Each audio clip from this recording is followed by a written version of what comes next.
Let's talk about the famous Moai statues at Easter Island. Rapa Nui, otherwise known as Easter Island, is a tiny little island in the South Pacific. It is thousands of miles away from any continent, in the middle of nowhere. That's where these famous Moai megalithic statues were made.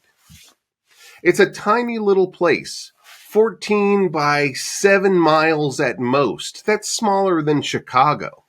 But it's famous for some of the world's most amazing megalithic statues. 4 times now in my life, one of them being just last month, I explored the crater and saw the Moai quarry for myself. I brought my group through it and we looked at them carefully, and I'm going to explain a little bit about what we saw this time and share some of my photos.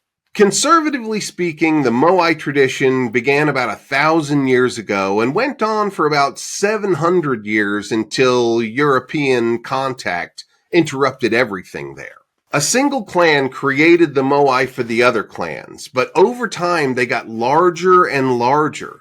The clans were kind of one-upping each other, making their new statue bigger and better than the last one, until they got to a size of 8 to 10 meters each. The other clans would commission the clan who owned the Rano Raraku quarry to create statues honoring their ancestors and important leaders.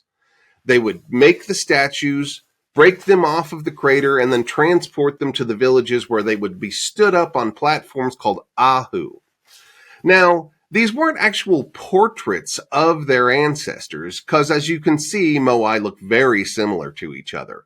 What they were vessels to imbue the spirit of those ancestors.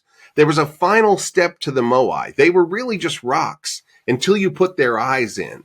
There were these beautiful eyes that they put in of shell and obsidian. And when they put those in, it kind of activated the Moai, and it imbued it with the spirit and power of that ancestor. And that power would then emanate out into the village, providing power and sustenance for everyone. If you took the eyes out, it was immediately deactivated, and it was really just a stone again. It was all about the eyes in the statue that activated its power. Now let's talk a little bit about how these Moai were made. When you walk up to the crater, you can see that there's this slope of volcanic tuff off the front of it that's been severely quarried. That's 1,000 Moai taken out of it, and they dig deeper and deeper over time. The first step was to dig into this volcanic tuft bed. When it's first exposed to the air, it's really soft, so you can actually dig it with obsidian and wooden tools fairly easily.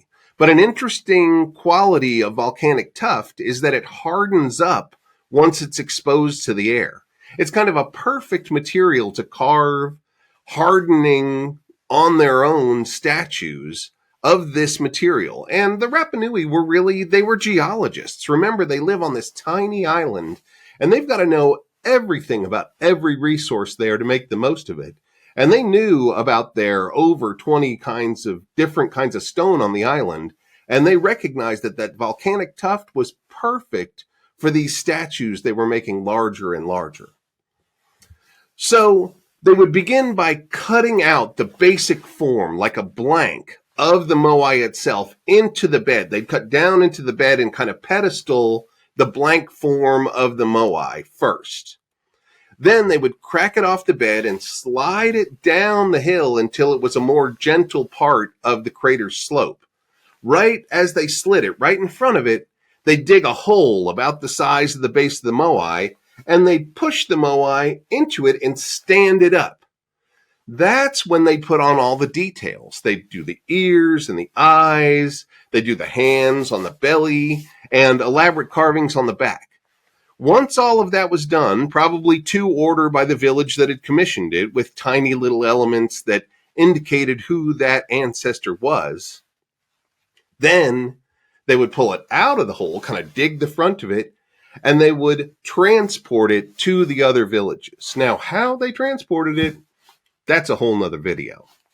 But the fact that they did transport it is absolutely clear from where they ended up, and a road system that we've detected. They made flat places where they could probably transport these moais to the other villages. There's a misunderstanding about the moai on Rapa Nui, that some of them are full statues and some of them are just heads. In fact, the most famous images that I walked right by and took some nice photos are these ones that look like heads. But as I just explained, those are moai that are in process. They are being carved and stood up in the quarry itself. They're in their hole, and a terrible moment happened on Rapa Nui right after European contact, where they had this huge civil war and all work on the moai stopped and never started again. So the ones that were in process in the quarry were stood up in their holes and partially carved and then abandoned because of the Civil War crisis. Over time, slope from above and rainfall covered them up to just their heads, sometimes part of their face. But they're buried from centuries of erosion. They are not just heads. There are definitely excavations we've done where we dig down on those heads and we have the full body. So just to put that to bed, there are no heads on Rapa Nui. There are full moai who are buried up to their necks. Now, as you walk around in the quarry, you see on the hillside a few moai that were just in the beginning process. They were being cut out of the bed, and they were those blank forms. That's where we find the largest moai that they ever attempted. Unfortunately, the Civil War made them stop, but we can see it, we can measure it, and it's 21 meters tall. So if they had continued that one, it would have been the biggest moai ever on the island. Now, perhaps the most interesting moai is the one on the far end of the quarry. As you walk through it as a tourist and you see the heads and you see those blanks in the hillside, at the very end, there's a very different moai, perhaps the most different one on the whole island, because it's not standing up and holding its belly like the other ones. It's actually kneeling with its hands in front of it, and you can tell it's a woman. It's a very, very different moai. Thor Heyerdahl actually found it buried in the dirt at the base of the crater itself, and he thought it was so interesting, he stood it back up in a place where people could admire it. I just took some great pictures of it over its shoulder looking at the moai group called Tongariki. But it's an absolutely fantastic moai, and one that people really don't see or appreciate for what it is. It's said to be one of only 6 moai total of the over 1,000 that depict a woman.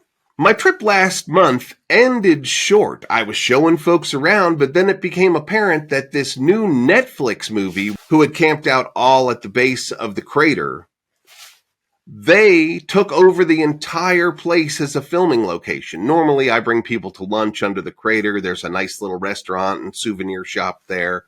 But we couldn't do that because Netflix took it over.